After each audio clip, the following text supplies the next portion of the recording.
अस्सलाम वालेकुम जी, welcome to the video. और कनेक्टेड पाकिस्तान कॉन्फ्रेंस पे वर्कशॉप हुई थी मेरी ऑटोमेशन के ऊपर लास्ट वीक।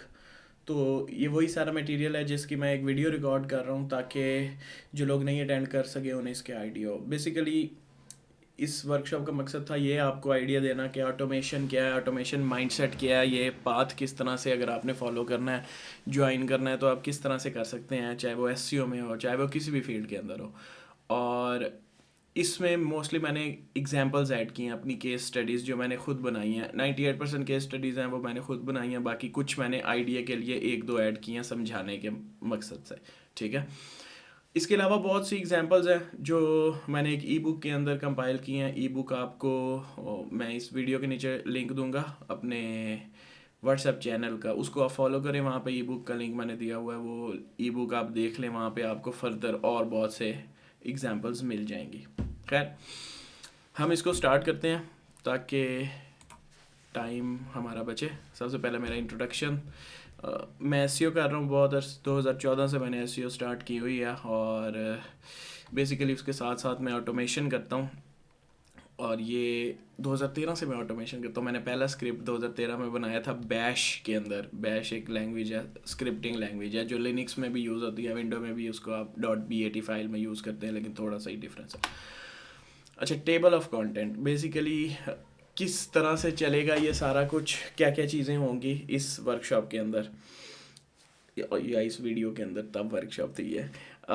इंट्रोडक्शन हो गया, वाई के क्यों ज़रूरी है, किस लिए आपने ये ऑटोमेशन लोग करते हैं, उसकी रिक्वायरमेंट्स क्या है, पाइथन को सीखना कैसे है आपने। असल चीज़ ये है क्योंकि पाइथन ज़रूरी है इसके लिए अगर आप पाइथन में कर रहे हैं, क्योंकि पाइथन क्यों ज़रूरी है वो भी मैं आपको बताता हूँ।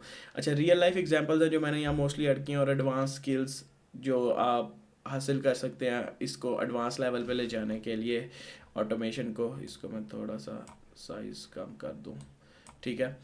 वो सारी चीज़ें इसमें डिस्कस करेंगे। सबसे पहले हम देख लेते हैं ऑटोमेशन ज़रूरी क्यों। बेसिकली है क्या चीज़ automation. Automation is process that reduce human interaction. कोई भी बंदा अगर कोई काम कर रहा है उसकी इंटरेक्शन को वो कम कर लेता है तो वो ऑटोमेशन में आ जाएगी चीज़। सिर्फ कंप्यूटर्स में नहीं, ओवरऑल हर जगह। फॉर एग्जांपल रियल लाइफ में अगर आप वीए रख लेते हैं और आपका प्रोसेस ईजी हो जाता है तो ये आपने ऑटोमेट किया है। बेशक कोई और इंसान कर रहा है लेकिन अपने अपने प्रोसेस को आपने अपने लिए ऑटोमेट कर लिया है। फैक्ट्री के अंदर मशीन्स, अब तो इसकी बहुत ज़्यादा एग्जांपल्स हैं कि लेबर को हटा के उसकी जगह मशीनें काम कर रही हैं। एग्जांपल है ये ऑटोमेशन की। वेबसाइट बिल्डर्स जैसे एलिमेंटर हो गया, जो पहले आपको कस्टम कोड वेबसाइट बनानी पड़ती थी, अब आप सिंपल कोड के थ्रू उसको विदाउट कोड आप बना लेते हैं, पहले कोड के थ्रू बनाते थे। AI writing tools, chat GPT biggest example है। वो ऑटोमेशन के अंदर चीज़ आ जाती है कि उस प्रोसेस को ऑटोमेट किया गया है। अच्छा, ऑटोमेशन ज़रूरी क्यों है। सबसे ज़्यादा अहम चीज़ है वक्त। आपका वक्त, टाइम इज़ मनी। आपका वक्त बचाती है ऑटोमेशन। कम से कम ह्यूमन एफर्ट होती है, कम लोग इन्वॉल्व होते हैं। अगर आप सिस्टम्स और कंप्यूटर्स में आ जाएं, आप बॉट्स बनाने लग जाएं, तो उसमें इंसानों वाली चीज़ें ख़त्म हो जाती हैं और आप बॉट्स को यूज़ कर लेते हैं। एक्यूरेसी ज़्यादा हो जाती है। एक इंसान गलती कर सकता है लेकिन एक बॉट जिसे जो चीज़ बता दी है उसने उसी को ही उसी तरह प्रोसेस करना है, उसने उसमें कोई चीज़ इधर उधर नहीं करनी। प्रोडक्शन आउटपुट, आप अगर एक दिन में कोई काम कर रहे हैं तो आप उसको कई दिनों का काम एक दिन में या महीनों का काम कर सकते हैं एक लम्हे के अंदर। इसकी फर्दर आगे एग्जांपल आएगी। ऑटोमेशन माइंडसेट क्या है बेसिकली, जो सबसे ज़रूरी चीज़ है। बेसिकली ऑटोमेशन माइंड गेम है। ये आपका दिमाग है। ऑटोमेशन ऑटोमेशन वो प्रोसेस सारे बन जाते हैं लेकिन असल आपका दिमाग होता है जो ऑटोमेट कर रहा होता है। वो एक प्रोसेस को बना रहा होता है। उसकी बहुत बड़ी एग्जांपल है, जैसे किसी कंपनी के अंदर एसओपीज होती हैं, हर चीज़ स्टेप बाय स्टेप मेंशन्ड होती है। ये ये आपके दिमाग ने पहले या उस कंपनी के लोगों ने इतना प्रोसेस कर करके उसको इस तरीके पे लाया होता है कि ये बार बार क्या चीज़ रिपीट हो रही है, और फिर उस प्रोसेस को वो ऑटोमेट कर लेते हैं। वो किसी भी टूल से हो सकता है। असल मकसद है logic. You need a correct logic या फिर process, and you can use any tool to implement. कोई भी प्रोसेस है जिसे आप ऑटोमेट कर सकते हैं, आपने उसको स्टेप्स में एक दफ़ा डिवाइड करना है और फिर उसके बाद आप उसकी लॉजिक बना के किसी भी प्रोसेस से उसको ऑटोमेट कर सकते हैं, चाहे वो पाइथन है, चाहे वो यूबॉट हो, चाहे वो कोई भी टूल हो। लेकिन आपको वो पहले प्रोसेस मैनुअली प्रॉपर मास्टर हो, आपको उसका सारा कुछ पता हो। जब तक आपको मैनुअली नहीं पता होगा आप उसको ऑटोमेट नहीं कर सकते। तो सबसे ज़्यादा ज़रूरी चीज़ है अपने दिमाग में उसको तकसीम करना छोटे हिस्सों में, जिसको आप ऑटोमेट करना चाहते हैं और किस तरह से कर सकते हैं, और फिर उसके बाद उसको किसी भी टूल से कर दो, चाहे पाइथन से कर दो, चाहे प्रोग्रामिंग नहीं करनी किसी और टूल से कर दो, जो ऑटोमेशन के बहुत से टूल्स होते हैं। असल चीज़ है माइंड गेम। अच्छा, एग्जाम्पल टूल्स जो इसके अंदर आते हैं, यू बॉट एक टूल है, पाइथन के अलावा आ जाए सेलेनियम है। सेलेनियम बेसिकली एक ब्राउज़र है और आप उसे प्रोग्रामिंग से कंट्रोल करते हैं, चाहे वो प्रोग्रामिंग लैंग्वेज पाइथन हो, चाहे वो C++ हो, चाहे वो C# हो, कोई भी। स्क्रीमिंग फ्रॉग SEO का एक बहुत बड़ा टूल है, उसके थ्रू भी आप कर सकते हैं डाटा स्क्रैपिंग और हर चीज़, कस्टम एक्सट्रैक्शंस आप कर सकते हैं। उसकी भी एग्जांपल है, मैं आपको आगे दिखाता हूँ।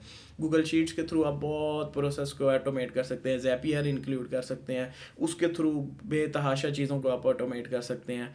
वर्डप्रेस में आ जाए, WP ऑटोमेटिक प्लगइन है और WP इंपोर्ट है, आप इनको यूज़ करके ऑटोमेशन कर सकते हैं। फॉर एग्जांपल आप स्क्रीमिंग फ्रॉग से डाटा एक्सट्रैक्ट करें और WP इंपोर्ट से उसे इंपोर्ट कर लें, और बहुत सी एग्जांपल्स आ जाती हैं इसके अंदर जो कि मैं आगे शेयर करूंगा आपसे। Python, why Python? क्योंकि बगैर प्रोग्रामिंग के भी हो सकता है ये सारा काम। पाइथन, एक चीज़ ये है कि पाइथन बहुत आसान है सीखनी। मतलब आप अगर ये सोचें ना कि मैं प्रोग्रामिंग सीखूंगा, तो भाई ऐसी कोई मुश्किल चीज़ नहीं है, पाइथन बहुत इजीली सीखी जा सकती है। दूसरी वजह यह है इसकी एक्टिव और सपोर्टिव कम्युनिटी है, ऑलरेडी लोगों ने बहुत काम किया हुआ है इसके अंदर और आपको इजीली लोग मिल जाएंगे। लाइब्रेरीज बनी हुई हैं पहले से, फ्रेमवर्क्स बने हुए हैं पहले से, ठीक है। फिर उसके बाद अगर आप आज पाइथन सीखते हैं ना, कल को आप दूसरी fields, for example machine learning, AI, cloud computing, big data, इन सब में इजीली मूव कर सकते हैं अगर आप आज बेसिक पाइथन और बेसिक सारी चीज़ें सीख लेते हैं।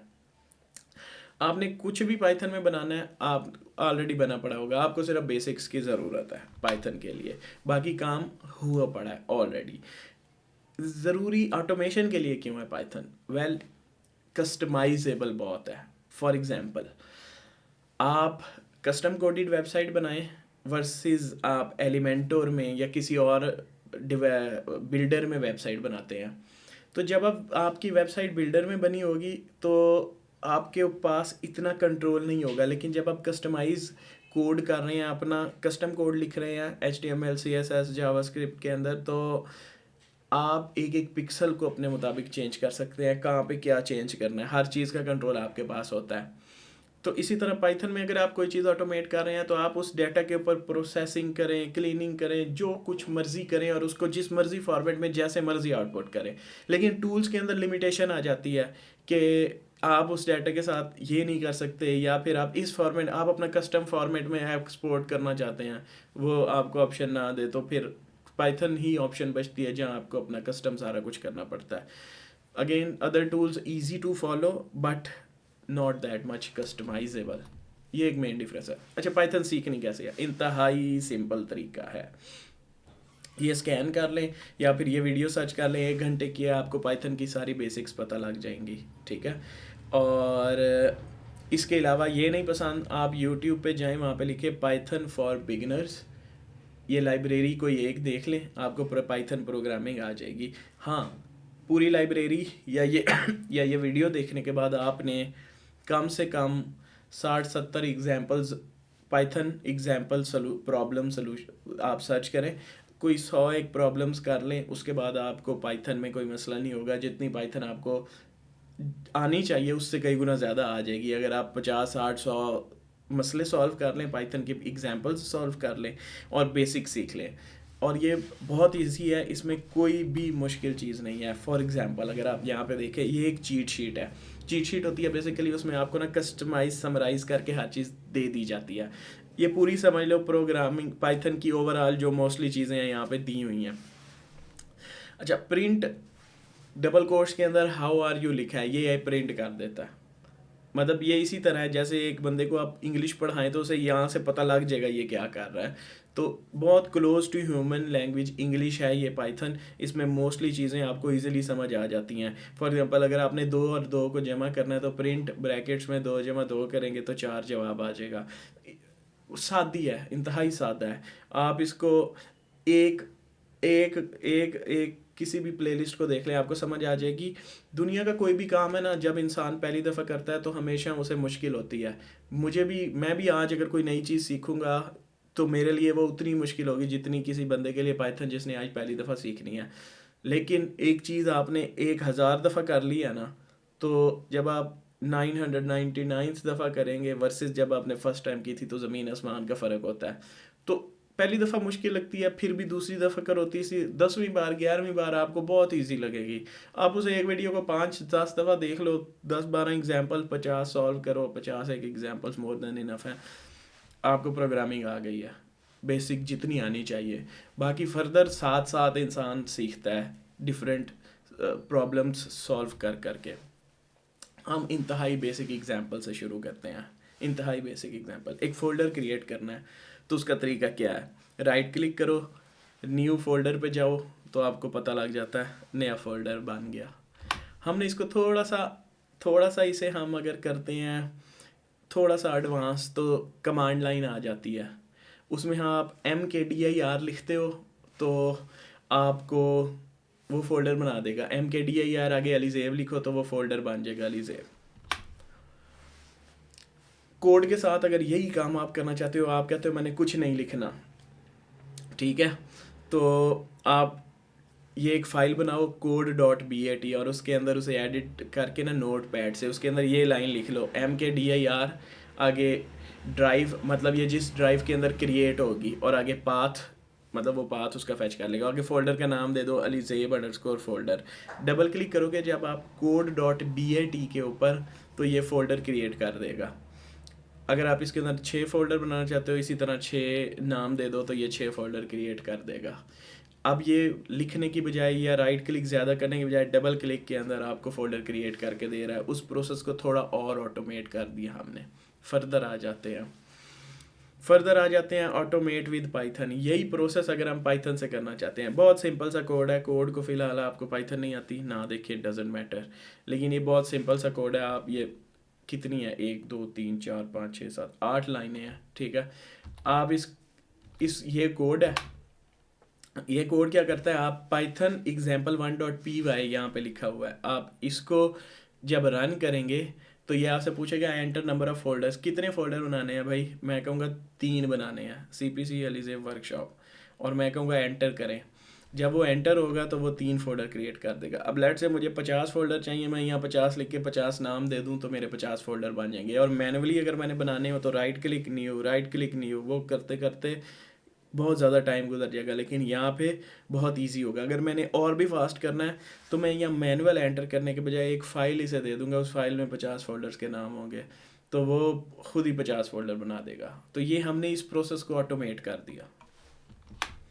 अगली एग्जांपल देखते हैं, इमेज एनहेंसमेंट। फॉर एग्जांपल ये हमारे पास तस्वीर है, ये इसके ऊपर हमने फ़िल्टर लगाना है, ठीक है। ये तस्वीर, ये कोड क्या करेगा, ये कोड यहाँ पे जब इसे एग्जीक्यूट करेंगे ये फ़िल्टर ऐड करेगा, फिर ये फ़िल्टर ऐड करेगा, ये फ़िल्टर ऐड करेगा, ये फ़िल्टर ऐड करेगा, 4 फ़िल्टर ऐड हो जाएंगे जो आपको इस पिक्चर के अंदर नज़र आ रहे हैं, ठीक है। अब ये एक तस्वीर के लिए तो आप कहेंगे हम क्यों करें, लेकिन अगर ये 1000 तस्वीरें आपने करनी हो तो आपको फिर पता लगे कि इसका कितना फ़ायदा है। एक तस्वीर में ये 1 मिनट में आपको लगेगा कि यार ये तो मैंने कर लिया, लेकिन जब 1000 तस्वीरों की बात आती है तो तब ये चीज़ें काम आती हैं जो बल्क में काम कर रही होती हैं, और ये सारा काम आपका 1 मिनट में हो जाएगा। तो ये इमेज एनहेंसमेंट है, इस पे फ़िल्टर्स ऐड हो रहे हैं, ठीक है। अब ये भी प्रोसेस ऑटोमेट हुआ है। जो फोटोशॉप में आपने मैनुअल करना है वो आप यहाँ पे बहुत ईजीली बहुत ईजीली कर रहे हो प्रोग्राम से। अगली एग्जांपल, अच्छा अगली एग्जांपल पे हम आ जाते हैं। अगर आपने वर्क स्पाइस ये अटेंड की है कॉन्फ्रेंस कनेक्टेड पाकिस्तान, तो आपको ये इनविटेशन आई होगी इस तरह से बनी हुई, जहाँ पे नाम लिखा हुआ है, आपकी सिटी और आपका सारा कुछ लिखा हुआ है, ठीक है। अच्छा, नॉर्मली पहले ये कैसे बनती थी, ये मैनुअल बनती थी, ये 10 5 7 लोग बैठते थे, और अब 20,000 से 30,000 तस्वीरें ये वाली बनती हैं, ठीक है। और 20 से 30,000 ये तस्वीरें अगर 1 मिनट में एक तस्वीर बन रही है ना, तो मेरा ख्याल है आप उसको कम, अगर आपने 30,000 तस्वीरें बनानी है, 1 मिनट में एक बन रही है, तो 17 दिन लगातार बगैर रुके काम हो तो फिर ये 30,000 तस्वीरें बनती हैं। लेकिन क्या इस प्रोसेस को मैंने ऑटोमेट किस तरह से किया, सिंपल, हमने डाटा लिया, उस डाटा को हमने नाम और सिटी, उस डाटा, वो डाटा की फ़ाइल हमें दे रही है, और इसके ऊपर हम उसको ऐड करते गए, और वो 30,000 तस्वीरें 7 घंटे में मैक्सिमम, मेरा ख्याल है अगर मैं सारों को कंबाइन करूं तो ये 7 घंटे 5 घंटों के अंदर ये 30,000 तस्वीरें जनरेट हो गई थी। और जो काम 17 दिनों में 4 5 लोगों ने या 10 लोगों ने करना था, वो काम एक कोड ने कुछ घंटों के अंदर कर दिया। तो ये ऑटोमेशन की एग्जांपल है कि इस प्रोसेस को हमने ऑटोमेट कर दिया और फास्ट कर दिया, ठीक है। Video generation, for example YouTube पे आप ये वीडियो देख रहे हैं, या फेसबुक पे, जहाँ पे भी देख रहे हैं। अब ये क्या, ये एक वीडियो जनरेटर मैंने बनाया जो जो यूट्यूब चैनल था, और ये चैनल दिन के $30 के राउंड अबाउट बनाता है, मतलब 15 20 30 जो ऑटोमेशन पे चलता है। लेकिन ये एक ये देख के, इसका यह मतलब नहीं कि आप यही चीज़ स्टार्ट कर लें, क्योंकि ये चीज़ रिस्की होती है, यूट्यूब की पॉलिसीज़ होती हैं और सारी, ये मतलब रिकमेंडेड नहीं है। ये एक फ्री टेस्ट प्रोजेक्ट के तौर पे मैंने बनाया हुआ था, तो आप इसे टेस्ट के तौर पे करें, लेकिन इसे प्रॉपर एज अ करियर या इस तरह से ये वाले चैनल्स नहीं चलते, लॉन्ग टर्म, शॉर्ट टर्म चलते हैं। अच्छा, वीडियो जनरेटर ये क्या है? अच्छा, ये बेसिकली क्या करता है, इसके अंदर एक है मीडिया फोल्डर, एक है इनपुट फोल्डर, एक है आउटपुट। इनपुट फोल्डर में इसे ऑडियो दी जाती है और सबटाइटल्स दिए जाते हैं उस ऑडियो के। आउटपुट में ये आउटपुट दे देता है। और मीडिया फोल्डर के अंदर क्या है कि 5 second, 4 second, 10 second, 15 second, 3 second, इस तरह क्लिप्स हैं इसके अंदर। ये सारे क्लिप्स इसे दिए जाते हैं और ये हमें आउटपुट के तौर पे एक वीडियो जनरेट करके दे देता है। और ये वीडियो यूट्यूब के ऊपर मैं अपलोड कर रहा था। हाँ, ये एक जेनेरिक नहीं कभी भी काम करेगा, ये मैंने इंतहाई माइक्रो नीश में जाके काम किया हुआ है कि उस यूँ समझ लें, लेट्स से कि ये किसी एक ख़ास टॉपिक के बारे में चैनल है, ताकि मैंने जो रैंडम वीडियोस इसके अंदर जमा करके डाली हुई हैं वो सारी वीडियोस एक ही टॉपिक के बारे में हैं। और वो सारी वीडियोस, ताकि रैंडम जब वो उसको फैच करेगा तो वो ऐसा ना हो कि ये बात कोई हो रही हो और वीडियो कोई और नज़र आ रही हो। तो ये वीडियो क्रिएशन का प्रोसेस ऑटोमेट हुआ है पाइथन के थ्रू। ये पाइथन में मैंने डिज़ाइन किया था। तो इसके अंदर भी आप इसको यूज़ कर सकते हैं पाइथन को वीडियो ऑटोमेशन का। अच्छा, फॉर एग्जांपल आप पोस्ट जनरेशन पे आ जाते हैं। ये मैंने यूनिवर्सिटी में अपनी बनाया था। बेसिकली मैंने एक सोसाइटी ज्वाइन की थी और वहाँ पे उन्होंने मुझे कहा कि हमें रोज़ ग्राफिक डिज़ाइनर के तौर पे सोसाइटी ज्वाइन की थी, हालांकि मेरा ग्राफिक से कोई काम नहीं था। लेकिन उन्होंने कहा कि हमें रोज़ 2-3 पोस्टें चाहिए जिस पे टेक्नोलॉजी के कोई मशहूर बंदा हो, उसका कोट लिखा हो और पीछे एक टेक्नोलॉजी का बैकग्राउंड हो। मैंने कहा ठीक है, रोज़ 2-3 बना दिया करूँगा। तो मैंने क्या किया, मैंने 1-2 तो मैनुअल बनाई, फिर उसके बाद मैंने पाइथन का स्क्रिप्ट लिखा जो 200 बैकग्राउंड मैंने उसे दे दिए, मैंने 1000 कोट्स दे दिए। अब वो क्या किया, उसको मैंने जब एग्जीक्यूट किया तो उसने मुझे 1000 प्लस इमेजेस दे दी, जो मैंने उन्हें पूरे साल का कंटेंट दे दिया कि भाई ये लो डालते रहो, ये आपकी वीडियोस इमेजेस बनती जाएंगी।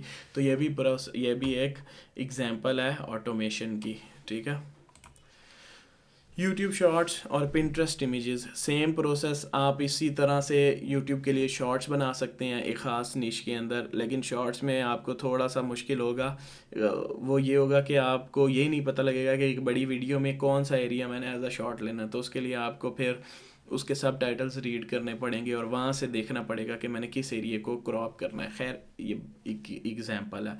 पिंटरेस्ट इमेजेस, आप पिंटरेस्ट के इमेजेस बना सकते हैं। फॉर एग्जांपल मल्टीपल इमेजेस लेके उनके साइजेस क्रॉप करके, मल्टीपल इमेजेस को मर्ज करके एब्स्ट्रैक्ट आर्ट की तरह तस्वीरें बना सकते हैं और बहुत सी चीज़ें कर सकते हैं। अब तो ये चीज़ें एआई भी कर देता है, तो वो ज़ीरो से आइडियाज़ जनरेशन करता है। यहाँ आप एग्जिस्टिंग चीज़ों को कर सकते हैं, अगर आप इसमें इन्वॉल्व करें, वो हम आगे देखेंगे इस चीज़ को।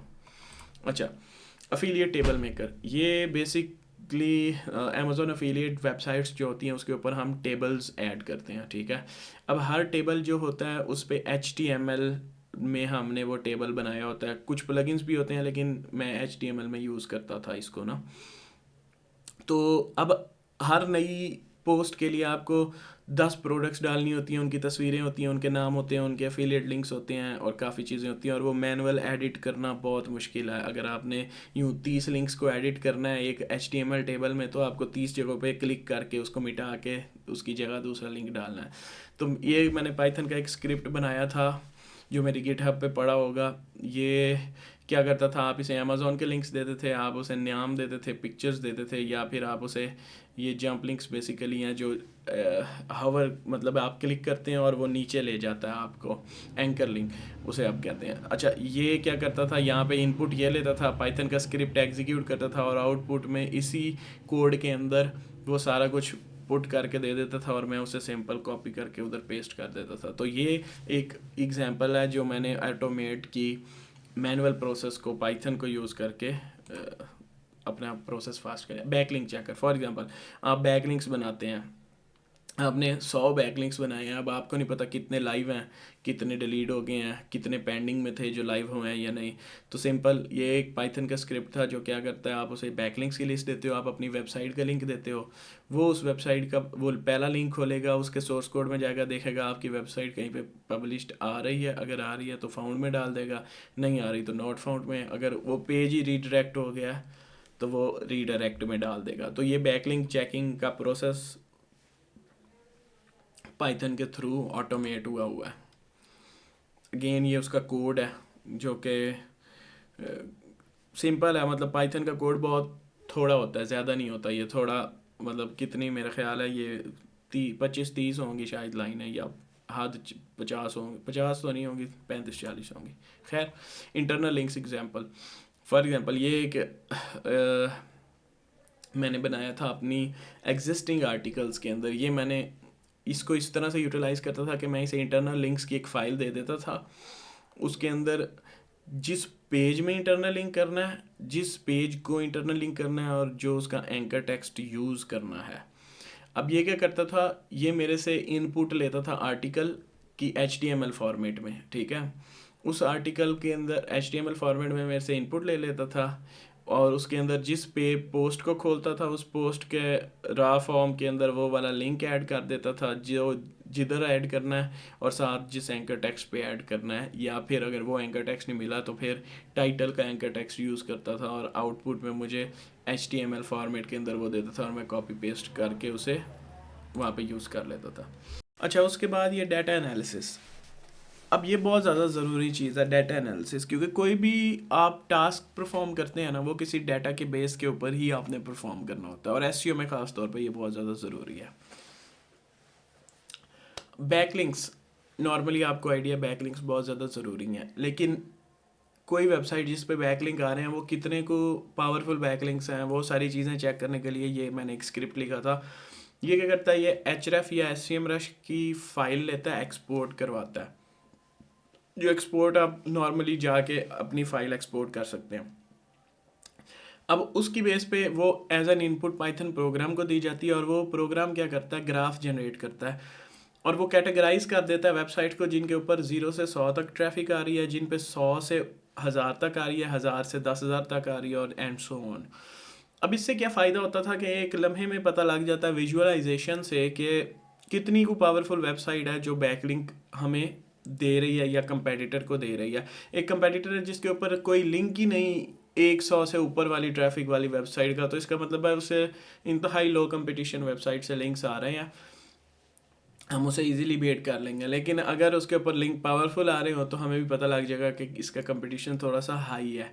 तो आप टॉप 10 कंपेटिटर्स के लिए अगर इसको चेक करते हैं तो आपको खुद आइडिया हो जाएगा कि ये सिर्फ कितना ज़्यादा, इसको अगर डोमिनेट करना है या मैंने रैंक करना है तो मुझे कितनी कितनी बड़ी वेबसाइट से लिंक्स चाहिए होंगे और मेरा क्या प्लान होना चाहिए। सेम आप कीवर्ड डिफ़िकल्टीज़ और ये सारी चीज़ें भी इसी तरीके से ग्राफ्स की फॉर्म में एनालाइज कर सकते हैं, या फिर आप उस पर स्टेटमेंट्स लगा सकते हैं जिसकी बेस पे आपको वो बता जाए कि जी ये कितना को मतलब इस पे कितना कंपटीशन आपको है, तो आपके कीवर्ड्स किस लेवल के होने चाहिए और किस तरह के होने चाहिए, ये सारी चीज़ें इसके अंदर आप देख सकते हैं। तो ये सारी चीज़ें आप इधर से एनालाइज कर सकते हैं। नेक्स्ट अगर हम देखते हैं, नेक्स्ट जो हमारे पास है वो है data analysis, index pages. Normally जब आप वेबसाइट कोई भी चेक करते हैं कि इसके कितने पेजेस इंडेक्स हैं, तो आप साइट डबल कॉलन मतलब डबल डॉट और आगे आप वेबसाइट लिखते हैं तो आपको गूगल में रिजल्ट्स आ जाते हैं इसके कितने पेजेस इंडेक्स हैं। अब आपने अपने कंपेटिटर्स को अगर चेक करना है तो आप सिंपल पाइथन स्क्रिप्ट लिख सकते हैं जिसके अंदर लिस्ट के अंदर 10 कंपेटिटर होंगे और वो सबको मैनुअली वो जाके प्रोग्राम चेक करेगा, आपको रिटर्न में बता देगा इसके इतने पेज इंडेक्स हैं और आपको एक कीवर्ड के ऊपर ऑन एवरेज कितने पेज इंडेक्स्ड हैं हर वेबसाइट के, आपको आइडिया हो जाएगा कि ये एक एवरेज साइज़ है इस कीवर्ड के ऊपर जो वेबसाइट से रैंक आ रही हैं, तो मेरी वेबसाइट के ऊपर भी इतना को पेजेस होने ज़रूरी हैं। अच्छा, अब जावास्क्रिप्ट रेंडरिंग। अब ये जावास्क्रिप्ट का एक इशू होता है, जब जब आप जावास्क्रिप्ट एसईओ देख रहे होते हैं और जावास्क्रिप्ट की वेबसाइट को ऑप्टिमाइज़ करते हैं तो उसमें एक इशू ये आता है कि जावास्क्रिप्ट की जो वेबसाइट्स होती है ना, जावास्क्रिप्ट डायनामिक कोड बनाता है, मतलब रन टाइम पे आपको रिजल्ट्स जनरेट कर रहा होता है। तो अगर एक क्रॉलर आया और आपने कंटेंट सारा जावास्क्रिप्ट से रन टाइम पे शो कराया हुआ है कि क्लिक के बाद आपको वो पूरा आर्टिकल दिखा रहा है, तो क्रॉलर जब आएगा ना तो वो उसे नहीं नज़र आएगा क्योंकि उसने उस बटन को अभी प्रेस नहीं किया, क्योंकि वो ह्यूमन प्रेस करेगा और वो सारा डॉम के अंदर वो सारा कॉन्टेंट शो हो रहा है और वो असल में उसके लिए वो नहीं है। तो ये चीज़ आप टेस्ट कर सकते हैं। लेट से आपकी वेबसाइट के 5000 पेजेस हैं, आप उसे स्क्रीमिंग फ्रॉग के थ्रू क्रॉल करवाएं टेक्स्ट ऑनली और दूसरा जावास्क्रिप्ट इनेबल के साथ, तो आपको उन दोनों फाइल्स को कंपेयर कर सकते हैं पाइथन में और उसके रिजल्ट्स आप ग्राफ्स की सूरत में या जिस भी तरीके से आपको ईजी विजुअलाइजेशन दिखा सकते हैं। एक ऑडिट अगर आपने किसी क्लाइंट को देना है, उसकी वेबसाइट के 6000 पेज है, तो आप ये पाइथन के थ्रू काम करवाएं और उसको ऑडिट के अंदर ये रिपोर्ट ऐड कर दें। उससे क्या फ़ायदा होगा कि आपने बल्क में सारी चीज़ चेक कर ली और उसे वो पेजेस के यूआरएल दे दिए जिन जिन के ऊपर इशू आ रहा है। ठीक है, next Google search, Google sheet की एग्जांपल पे आ जाते हैं, क्योंकि बेसिकली प्रोसेस है, आपने गूगल शीट से भी ऑटोमेट कर सकते हैं, आप पाइथन से ऑटोमेट कर सकते हैं, किसी भी तरीके से करें। लेट्स से हम गूगल शीट के अंदर अगर आते हैं, ये मेरे पास एक, अगर आप देखेंगे तो ये मेरे सामने पेजेस हैं, उनके आगे उस पेज का क्लिक लिखा है, इंप्रेशन लिखा है, CTR लिखा है, पोजीशन लिखी है। ये बेसिकली गूगल सर्च कंसोल का आउटपुट है। आप गूगल सर्च कंसोल में जाएं, वहाँ पे आउटपुट पे क्लिक करेंगे आप, यहाँ पर रेफरेंस उसके पेजेस के अंदर, तो वो आपको सारा कुछ दे देगा। इसमें एक्स्ट्रा ये कैटेगरी है कि मैंने पेज को कैटेगरी में डिवाइड किया हुआ है कि ये ब्लॉग पोस्ट है। लेट से अगर ये ई-कॉमर्स साइट होती तो इसमें प्रोडक्ट पेज होता है, इसमें प्रोडक्ट कैटेगरी होती है, इसमें ब्लॉग कैटेगरी होती। तो अभी ये मोस्टली ब्लॉग था तो इसमें ब्लॉग पोस्ट होगी या ब्लॉग कैटेगरी होगा। अच्छा, मैं सिर्फ इस गूगल शीट को ये एज एन इनपुट देता हूँ और आउटपुट में ये मुझे क्या देता है, ये आउटपुट में मुझे बता देता है कितने पेजेस हैं जिन पे क्लिक आ रहे हैं, कितने पेजेस हैं जिन पे क्लिक ही कोई नहीं। अब अगर मेरा पेज 6 महीने से पुराना है और उस पर क्लिक ही कोई नहीं, तो ये तो नुकसान है। तो मुझे ऐसे पेजेस को या तो फिक्स करो या उड़ाओ। सेम फिर यही वही काम हर कैटेगरी में करेगा। अगर ये ई-कॉमर्स साइट होती तो यहाँ ई-कॉमर्स के प्रोडक्ट पेजेस होते हैं, प्रोडक्ट कैटेगरी होती है, यहाँ पे सिर्फ ब्लॉग है तो ज़रूरी मेरे लिए सिर्फ यही है। तो ये मुझे बता रहा है कि जी इतने पेजेस हैं टोटल, जिनमें से इतनों पे क्लिक आ रहा है, इतने पे क्लिक नहीं आ रहा, तो जिन पे नहीं आ रहा मैं उन्हें चेक कर सकता हूँ कि ये कितने को मसले में है और इनको कैसे मैं सॉल्व करूँ। अच्छा, सेम फिर उसी चीज़ के ये मुझे खुद ग्राफ्स बना के दे देता है कि मैं 1 मिनट में विजुअलाइज कर सकता हूँ कि क्या सिनेरियो चल रहा है। और फिर ये ग्राफ्स के इम्प्रेशन की बेस पे भी बनाता है कि जिस पेज पे क्लिक आ रहे हैं उसकी इम्प्रेशन रेंज क्या है, 10,000 से ज़्यादा इम्प्रेशन है, 1,000 से 10,000 है, या फिर 1,000 से कम है, या 100 से भी कम है। तो सेम प्रोसेस इम्प्रेशन के लिए भी हुआ है कि जी पेजेस को इम्प्रेशंस की बेस पे कितने पेजेस पे इंप्रेशन आ रहे हैं, कितने पे नहीं आ रहा है। इसका मतलब है जिन पे इंप्रेशन आ रहे हैं वो कहीं ना कहीं सर्फ में हैं, तो उन्हें मैं अपडेट करके या उनके लिंक्स बढ़ा लगा के उनकी इंटरनल लिंकिंग डिफरेंट पेजेस से करके उन्हें बूस्ट दे सकता हूँ। तो यहाँ से मुझे ये जो मैनुअली बहुत देर में आइडिया होना था, एक इंपोर्ट इधर दी मैंने सर्च कंसोल की और वो मुझे 1 मिनट में उसने बता दिया कि इन पेजेस पे आपको काम करना चाहिए। तो ये भी प्रोसेस गूगल सर्च कंसोल के थ्रू ऑटोमेट हुआ है। नेक्स्ट हम स्क्रीमिंग फ्रॉग पे आ जाते हैं। स्क्रीमिंग फ्रॉग में आप ऑडिट्स करते हैं, आप वेबसाइट को स्कैन करते हैं तो वो पूरी वेबसाइट का टाइटल, डिस्क्रिप्शन, एक एक चीज़ के इश्यूज बता देता है, लेकिन वो एक रिपोर्ट की फॉर्म में नहीं होता, वो सिंपल एक CSV फॉर्म में होता है। तो मैंने क्या किया, मैंने क्विक रिपोर्ट्स बनाने के लिए मैंने कैनवा में गया। कैनवा में मैंने 16 पेजेस की एक रिपोर्ट बनाई जिसमें इंपॉर्टेंट टैब्स मैंने सारे ऐड किए सर इस स्क्रीमिंग फ्रॉग के। For example title, description, internal links, back links तो नहीं होते लेकिन इंटरनल लिंक्स और वो सारी चीज़ें जो उसके अंदर आ रही होती है मोस्टली मैंने वहाँ पे ऐड कर ली। अब क्या हुआ, मैंने हाफ पेज जो ऊपर वाला था ना वो जेनेरिक टेक्स्ट लिख दिया मैंने उसके ऊपर। लेट्स से टाइटल्स का पेज है तो मैंने टाइटल की इंपॉर्टेंट लिखी, क्यों इंपॉर्टेंस क्या है, कितने इंपॉर्टेंट क्यों है, मिसिंग हो तो क्या मसला होता है, अगर प्रॉपर ना लिखे हो तो क्या, उनकी लिमिट्स क्या हैं, कितनी उनकी साइजेस होने चाहिए वगैरह। नीचे मैंने क्या किया, खाली छोड़ दिया। यूँ मैंने 16 पेजेस के साथ किया। और जो नीचे खाली पेजेस थे ना, मैंने अब क्या किया, जो स्क्रीमिंग फ्रॉग मुझे आउटपुट देता था ना, मैंने उस आउटपुट को पाइथन के प्रोग्राम को दिया। वो पाइथन का प्रोग्राम उस आउटपुट के ऊपर एनालिसिस करता था, उसके अंदर देखता था कितने पेजेस हैं जिन पे टाइटल पूरे साइज़ के हैं, जिन पे मिसिंग है, जिन पे इंटरनल लिंक्स नहीं है, और मुझे ग्राफ बना के दे देता था और साथ कुछ मुझे टेक्स्ट दे देता था कि इन पेजेस पे, इतने पेजेस पे ये चीज़ मिसिंग है और ये इशू आ रहा है। तो अब उससे क्या होता था, जो नीचे मैंने पेज खाली छोड़ा होता था ऊपर जेनेरिक टेक्स्ट होता था और नीचे मैं इसमें ऐड कर देता था जो जो सारा पाइथन ने ग्राफ जनरेट किया होता था और वो चीज़ की होती थी, और ये 1 मिनट में रिपोर्ट बन जाती थी। जैसे ही स्कैन होता था पाइथन का प्रोग्राम मैं एग्जीक्यूट करता था और वो उसी टाइम मुझे रिजल्ट दे देता था। तो इससे क्या हुआ कि जो ऑडिट, क्विक ऑडिट मैंने करने शुरू कर दिया। और अब अगर लेट से एक बंदा क्लाइंट्स को देना चाहता है तो वो आउटपुट, जैसे ही किसी क्लाइंट के लिए आप एक आउटरीच करते हैं कि मैं आपकी वेबसाइट चेक करता हूँ, ये ले मैंने क्विक ऑडिट किया, अगर आप इन डेप्थ ऑडिट चाहते हैं तो हमसे रब्ता कर लें। ये क्विक ऑडिट आपके वेबसाइट के क्विक इश्यूज़ हैं जो मैंने ढूंढे हैं। जैसे ये आपको बनी बनाई इस किस्म की वेबसाइट्स भी मिल जाएंगी, लेकिन अगर कस्टमाइज़ अपने मुताबिक आपने करना है तो आप इस तरह से अपने मुताबिक फ्री में टूल बना सकते हैं। नेक्स्ट आ जाते हैं हम स्क्रीमिंग फ्रॉग के ऊपर स्क्रैपिंग के लिए। ठीक है, अब अगर आप कस्टम डाटा स्क्रैपिंग करना चाहते हैं, एक तरीके आपके पास आप पाइथन के कोड से करें, दूसरा तरीका आप स्क्रैपिंग, लेट से आप एक पेज को करना चाहते हैं तो आप स्क्रैपी क्रोम एक्सटेंशन है उससे कर सकते हैं।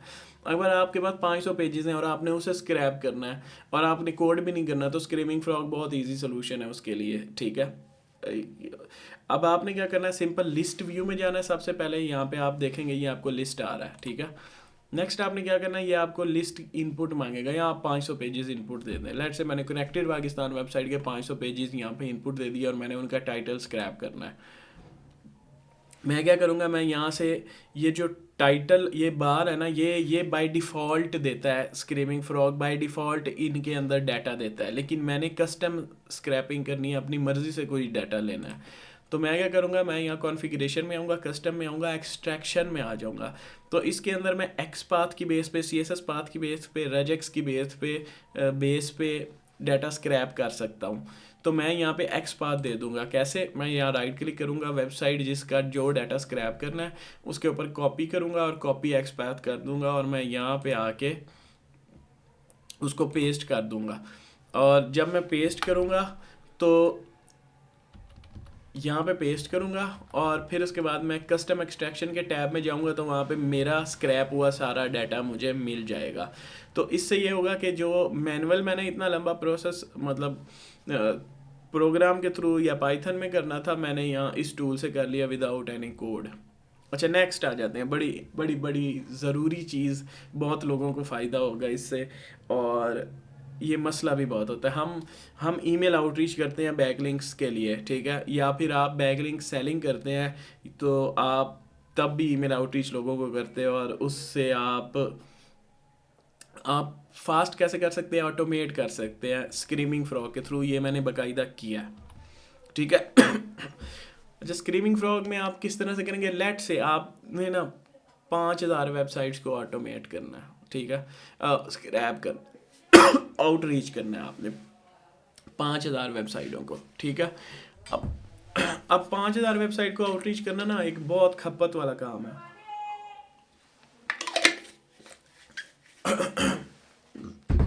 अच्छा, आपने 5,000 वेबसाइट को आउटरीच करना है ना, तो ये बड़ी खपत वाला काम है। आप जल्दी नहीं कर सकते उसको। अच्छा, अब एक वेबसाइट है, उसके ऊपर सबसे ज़्यादा ज़रूरी पेजेस कौन कौन से होते हैं? एक उसका पेज सबसे ज़रूरी होता है होम पेज, दूसरा होता है कॉन्टैक्ट पेज, तीसरा होता है अबाउट पेज। इन तीन ही पेजेस पे ना आपको ईमेल एड्रेस मिल जाता है अगर आपने उस वेबसाइट को आउटरीच करना है, ठीक है।